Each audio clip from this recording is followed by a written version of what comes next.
some of the challenges that we've had, and certainly with Dad being not being well, it's been tricky.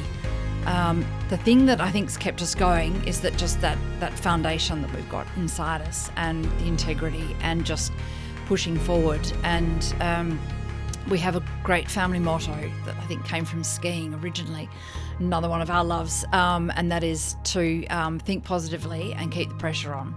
And I often think of that daily, and it does make you just look ahead rather than looking back all the time, because as we all know, if you keep looking back all the time, you can't get forward. But as Winston Churchill also said, that the further back you can look, the further forward you can go.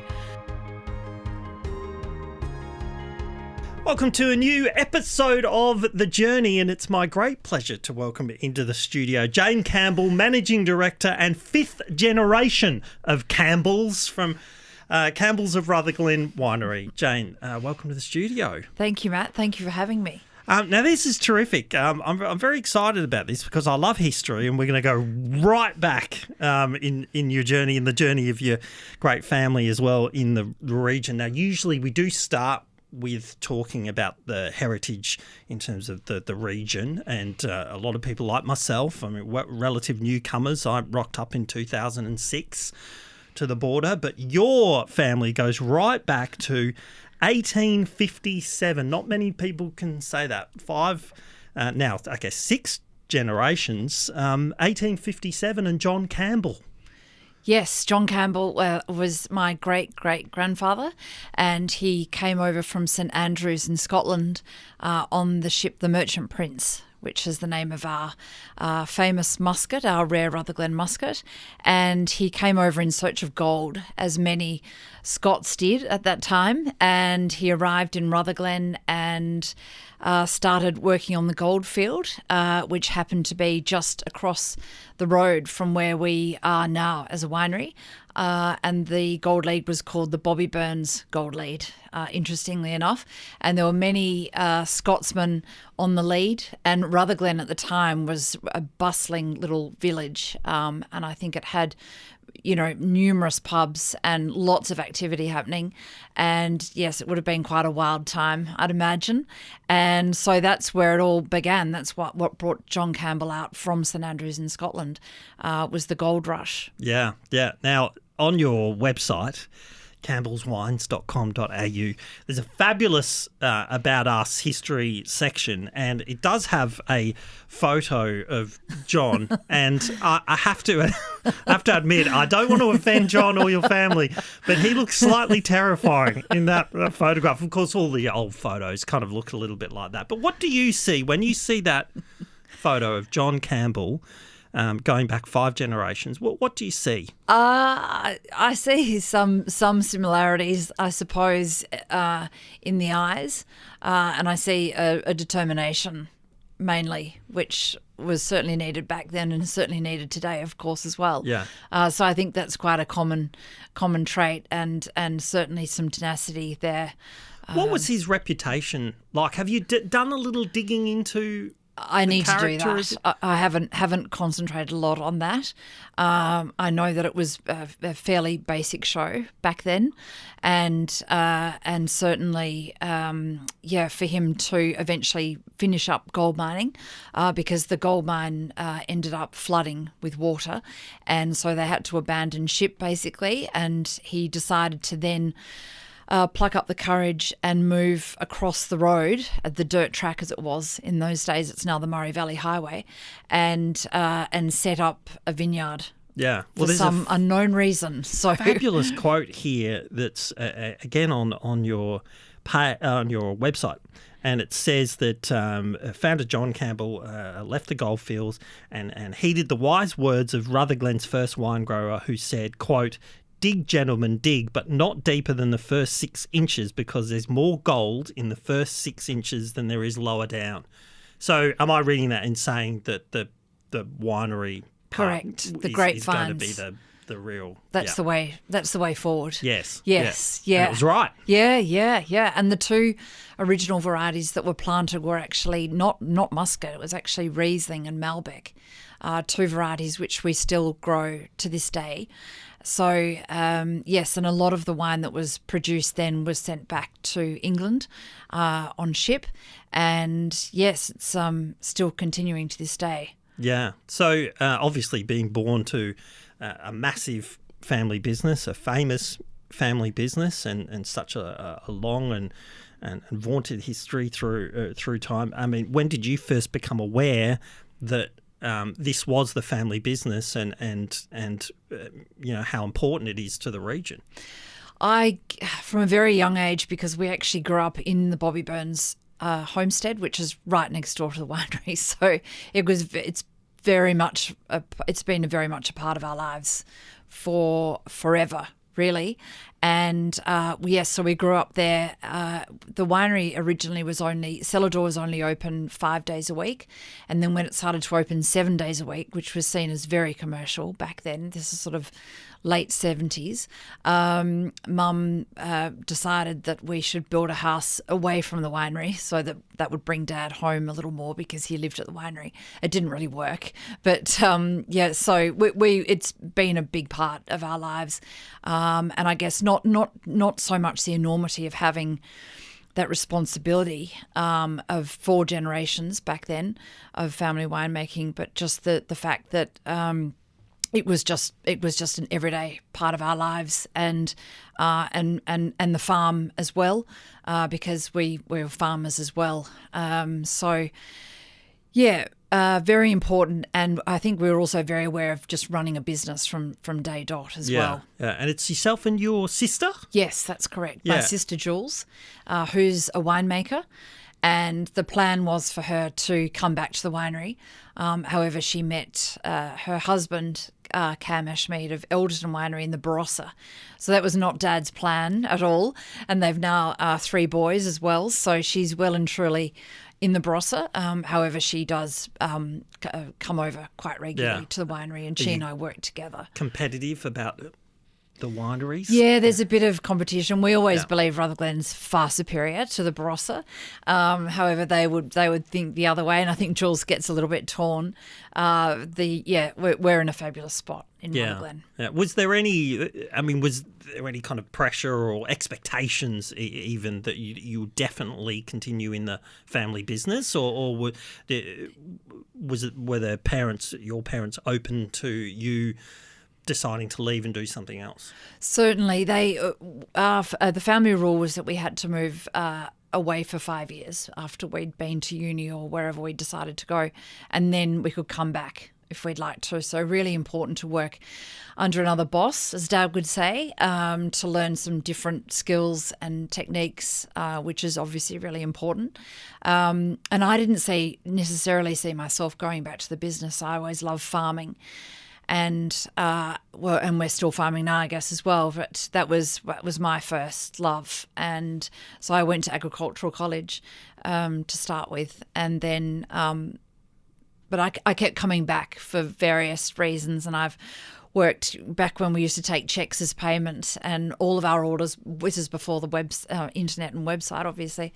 Our orders would come over the phone, so I've sort of been on the phones, and I've sort of worked in many areas of the business because it's a multifaceted business. I mean, it's primary, secondary and tertiary industries, which brings its challenges as well. However, so it's a very busy business, and eventually found myself back here in 2011 full-time as cellar door manager at that time. Yeah. So it's an interesting, busy business. Yeah. So schooling here, obviously. Did you have any thoughts of the city, and have you tried living or working in either Melbourne or Sydney? Yeah, I did actually. We went to boarding school at PLC in Melbourne for 4 years. And I remember driving out, and it was great experience and great opportunity. I'm very grateful for it, Mum and Dad. Thank you. However, I was very glad to finish up and head off. And then, after working Jillarooing and doing a few things like that, I went on and did a business admin degree, and really wanted to work in Melbourne just to see what it was all about. And I landed a job with Rural Finance Corporation in Collins Street in Melbourne, which was fabulous because I love I love that bustle of the city. So that was really good. So I spent 9 months working there, right in the heart of the city, doing the same thing every day, catching the same train and living as a city person, which was really fun. And then I headed to England, which is my, I only said first love, second love, for a year, which I loved after that. And then, various things after that. But yeah, I have experienced the city and that was great, but I'm very much a country person and a massive advocate for our incredible region here too. Yeah. It is interesting. You do get into the flow of the city, don't you? And once you establish your routines, I always kind of think that the longer you stay out of the city, when you actually go back for a little trip or whatever, it seems slightly overawing because, the hustle and the bustle and you haven't got your routine. But once you carve out a little routine in the city, it is quite invigorating, isn't it? Because then the energy of the place really does start to rub off. It really does. It really does. And I think the thing that I've been very fortunate to have is the foundation of the winery. And I've had a charmed upbringing and really, really good foundation set. So wherever I've been, I've always had that within me somehow. Yeah. And I think I've been very fortunate in that way. So what do you love about living in the country compared to living in Melbourne? Oh, there's so much. Melbourne's great and Sydney's great and cities are great to go to for a couple of days, but very grateful to get home.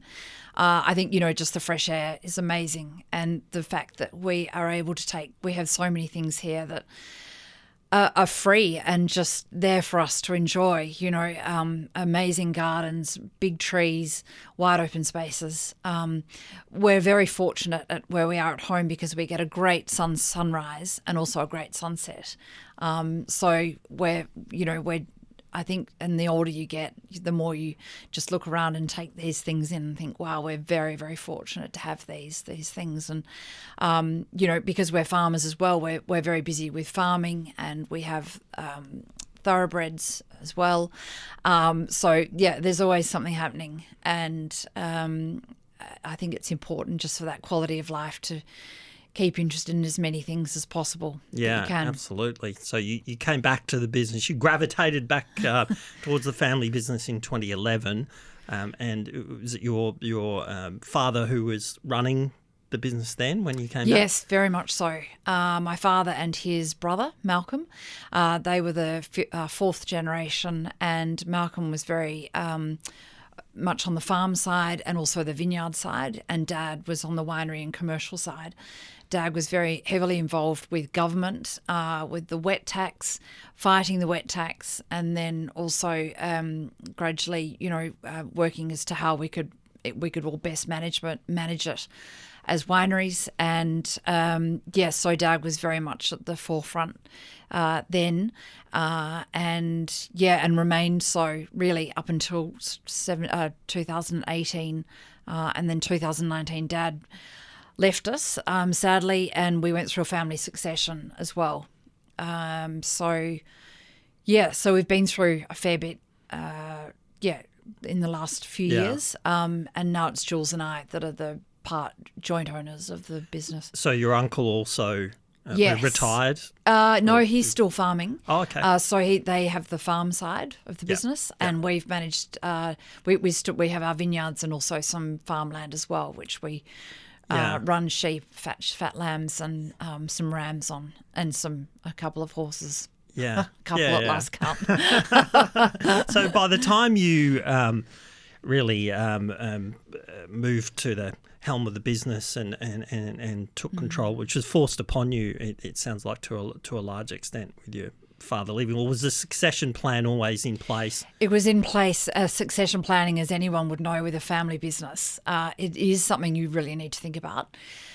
And that's easy to say. It's really tricky to do because you've got to ask some really tricky questions, and there's lots of things that you you need to discuss and have family meetings, and it's never easy. You just hope that you can get the best outcome and also remain amicable as well when you come out the other side. And I believe we have.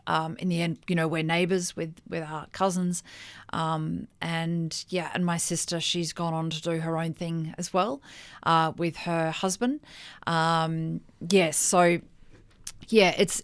It's never easy, but it's something that every generation has to face. And just the old adage of, well, we'll just leave it for the next generation to sort out is really, it's not the way to go. Yeah. Is it somehow a little more difficult because your name is really at the forefront of the business? Would it be easier if it was just another company and you were managing director? Because you're a custodian, really, of the name in many ways we are custodians, definitely. And I was just thinking this morning, we don't often think back to the generations before us because we're so busy trying to, work with the challenges that we have today and remain relevant as well. The wine industry is in a very tricky spot at the moment. We have many challenges, and we've had challenges, golly, since John Campbell's started the business, obviously, and there's always a different one each day. And it is tricky when you have a public name that you need to protect, and sometimes you find that you're protecting it daily because you're constantly being asked whether you'd like to be involved in one thing or another, and it's something that you have to hold really dear to you, and integrity is really important. As a person, but also for our family business as well, because that's who we are. What you see is who we are. And that's something that we work on each day to make sure that when someone drives in the front driveway, they have this lovely experience from the beginning to the end, and that goes right up to the vineyard shed and to the paddocks beyond. We have this lovely, seamless feeling, quality, good product, every day, all day, every day. That's what we're trying to develop at home. Yeah. Well, what are some of the particular challenges you have at the moment? One of the biggest ones that we have is selling wine to consumers. There's the anti-alcohol lobby is very strong, and it's very powerful and has a lot of money behind it. So what we're trying to do is, as a business and also Australia-wide in the wine industry, is to try and remind people and let them know that wine is different. It's there to be enjoyed in moderation. Of course, we totally support that, but it has a story, and just drinking wine has different levels to it. It's not like having a shot of vodka, which is very sort of one-dimensional. Wine has, there's so many different varieties that you can discover. There's a story to each variety. Usually with every winery, they're growing a variety for a reason. So you can go to a winery and have a chat to the cellar door people, chat with the winemaker and say, why are you growing this wine? And it can go right back to the vineyard, which is the most important thing to start with, because that's the foundation of any grape variety. And so that's the beginning. And then you can follow that grape all the way through to the bottle.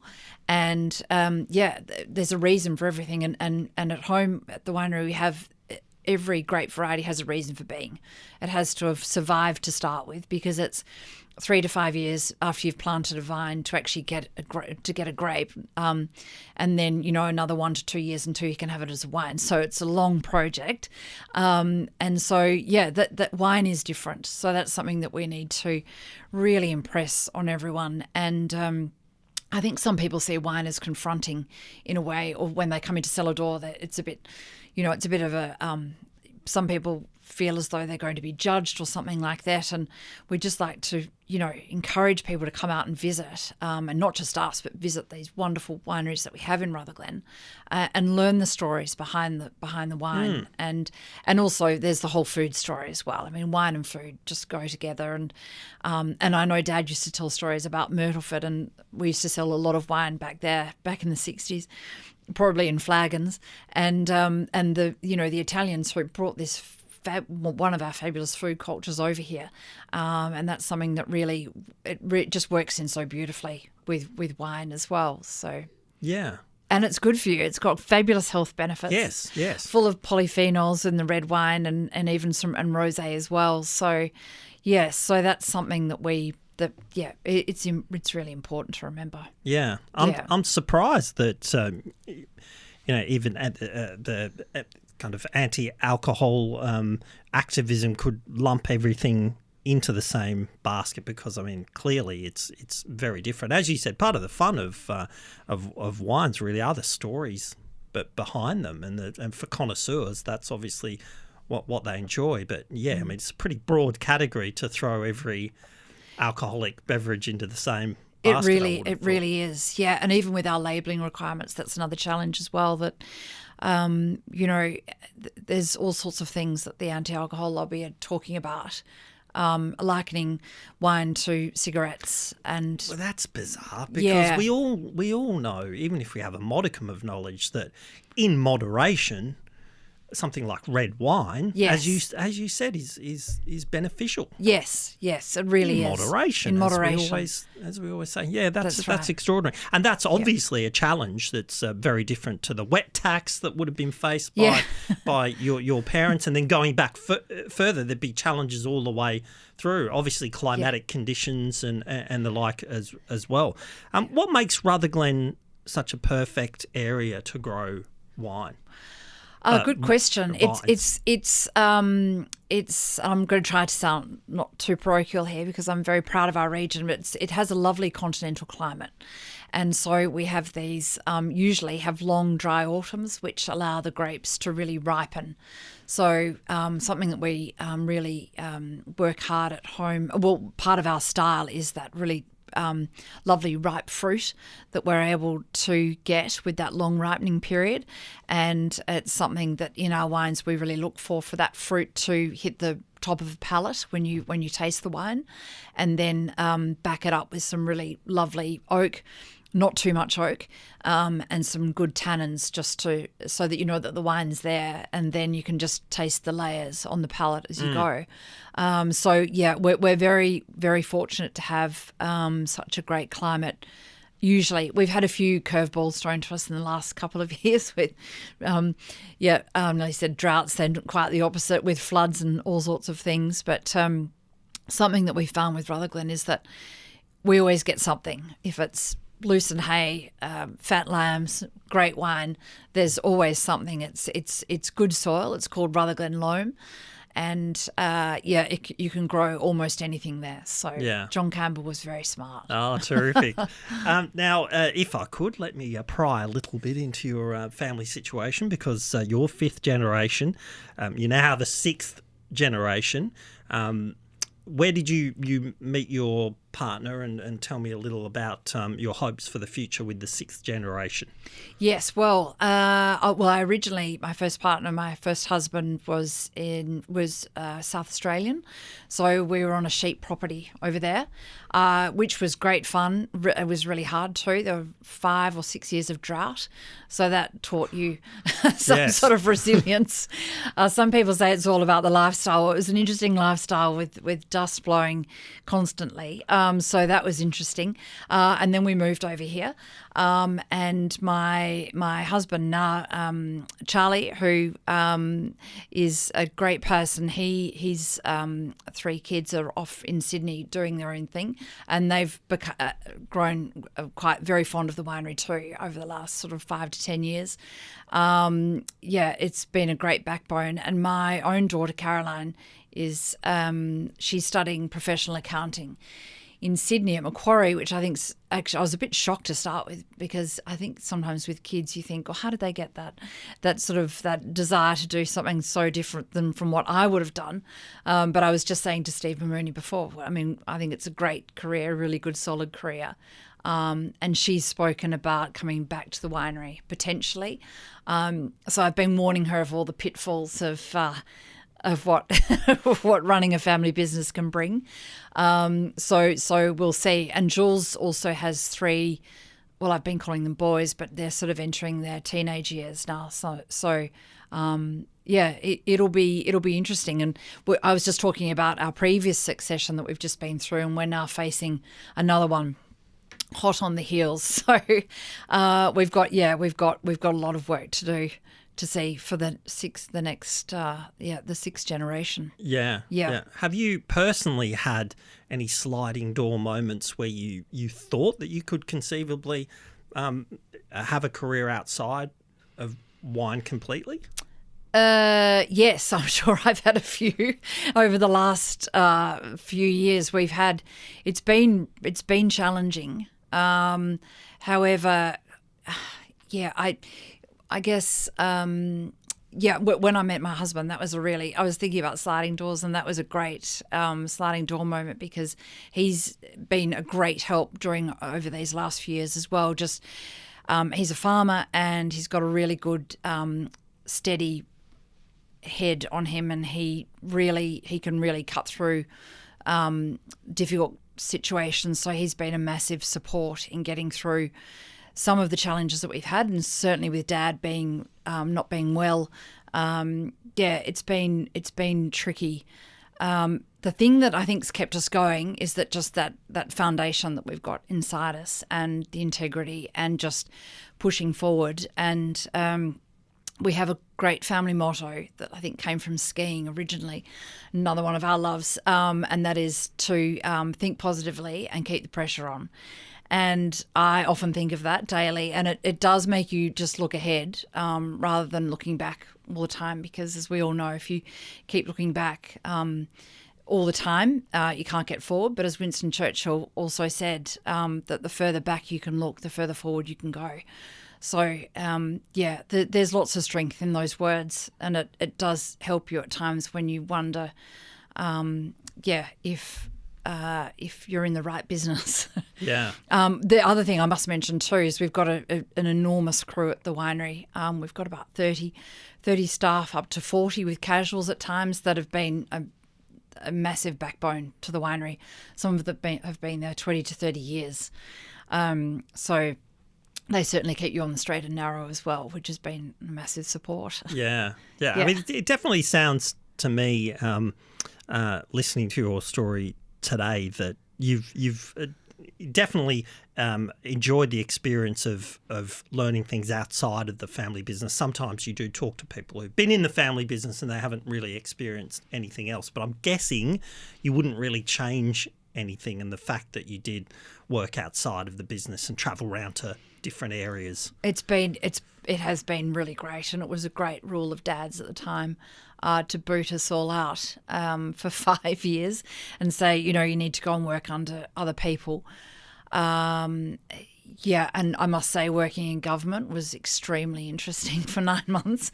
Really interesting experience, and all of my experiences have been fantastic. And I think of Jules too, as a winemaker. She worked 5 or 6 years overseas doing vintages in many different countries.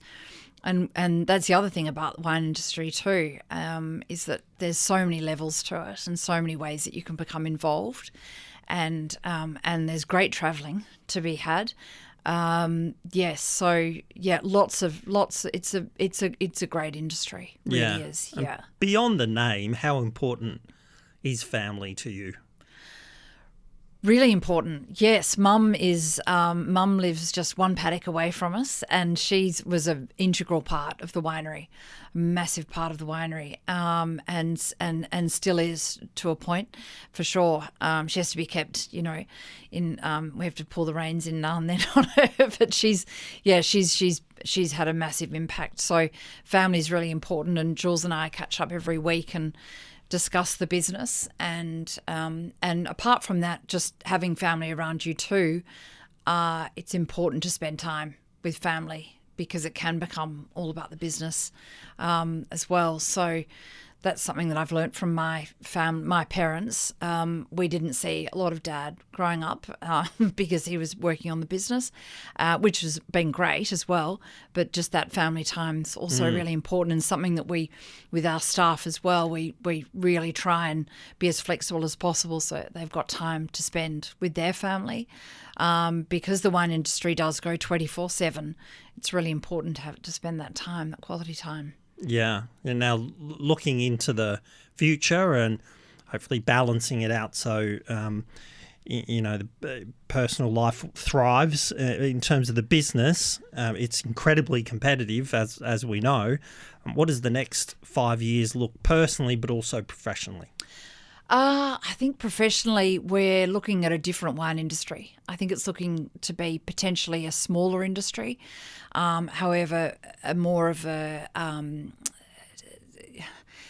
an experience together with food and lifestyle and wine, and showing that wine can be an integral part of all three, and just embellishing people's experiences, I guess. For Campbell's, we are a smaller winery than we were previously. We're now doing all of our own distribution.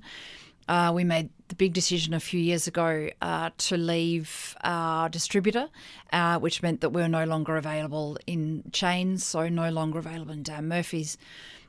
It's been a great decision for us because we now have control of our brand, most particularly Bobby Burns, which is our well-known Shiraz, which we've been making for over 50 consecutive vintages now. And we just love that wine. It's who we are.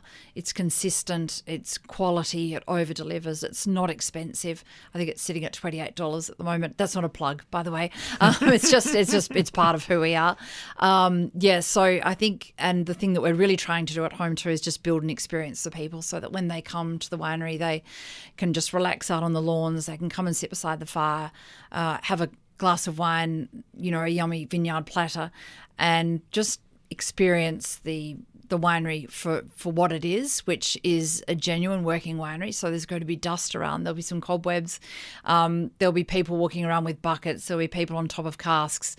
And most importantly, lots of people that you can come and chat to and find out about wine and the discovery. And I think on a personal level, just keeping fit and, as we all get older, and hopefully get a few more ski seasons in, because obviously that's one of the best things about living here is it's only 2 hours to the top, as we say, Falls Creek. And I obviously ride as well, horses. So, so that's a great love of mine personally. And I hope that my blue heeler dog lives forever, hopefully, even though she's getting into her teenage years. So, yeah, and just to really appreciate what we have locally. We're very fortunate.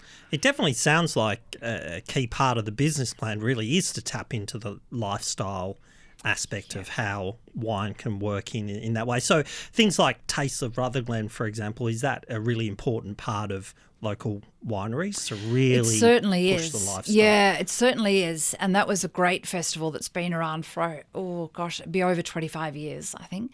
One of the decisions we decided to make a couple of years ago was to actually not be a part of Winery Walkabout anymore, which of course is quite an institution for Rutherglen wineries, for various reasons. Our main reason was that just due to who we are, and that is we're a winery who encourages moderation drinking. And in the last few years, Walkabout had become quite large, lots of people, which was great. And part of the reason behind Winery Walkabout is to encourage younger people to come and enjoy wine. However, we found that there were other things that were coming in. We were having to have security in. We were having to have at times sniffer dogs because drugs were coming in. And so for us, we decided to step aside. And with that, meant that we then left Winemakers of Rutherglen, which was a massive decision for us because my dad was a founding member of the Wine Festival Committee, as it was called back in 1970, I think it was.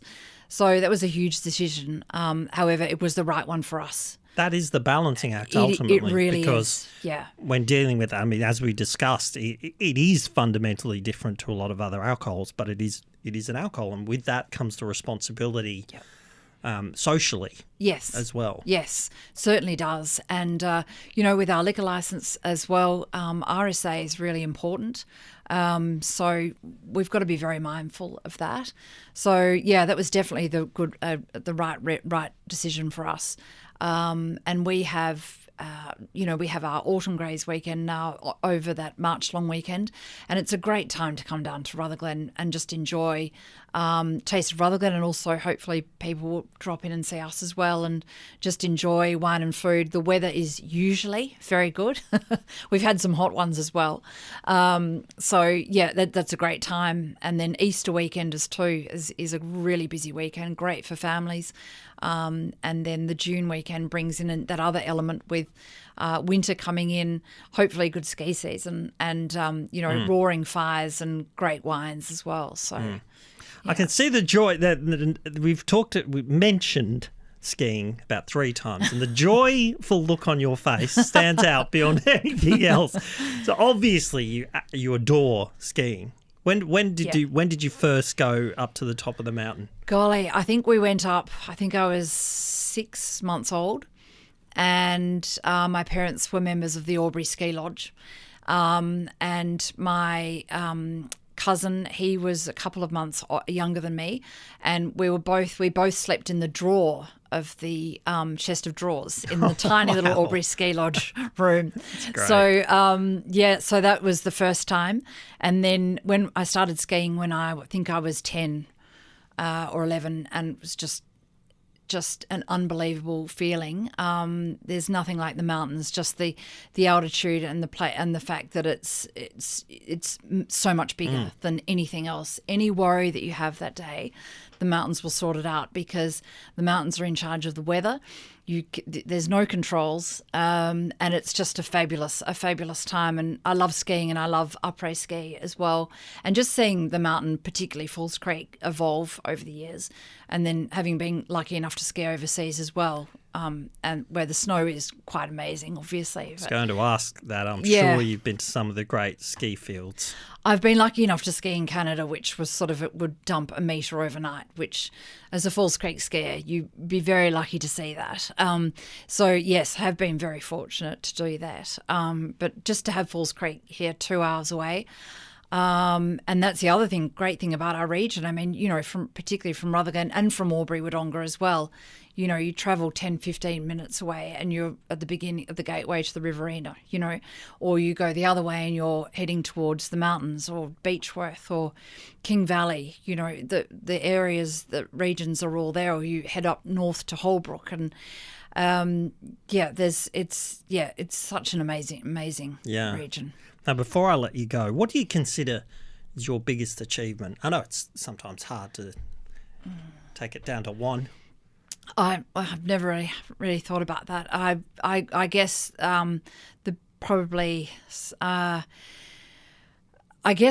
maintaining our brand, and hopefully maintaining its relevance, but also just really working on the experience that people have now coming into our winery. And we've done quite a bit in the last few years on our landscaping and our customer experience, our visitor experience, to show people that we're open, we're welcoming, and that wine is a discovery, and we're there to welcome people daily, and hope that they have that beautiful experience from turning off the Murray Valley Highway just outside of Rutherglen and driving into the winery, and they love the experience at Cellar Door, have a chat to our staff there, and really come away with something, and hopefully come back. So that's something that we work on daily, and I would see that as a great achievement, not just for me, but for all of our staff who are all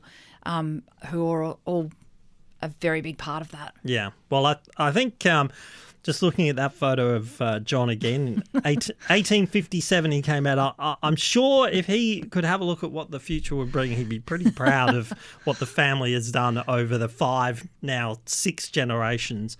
So that is just extraordinary to have that wonderful history and maintaining it and expanding on that vision as well. Jane Campbell, it's been an absolute pleasure to talk to you about your journey. Thank you so much for coming in. It's been absolutely terrific. Thank you, Matt. Thank you very much for the opportunity.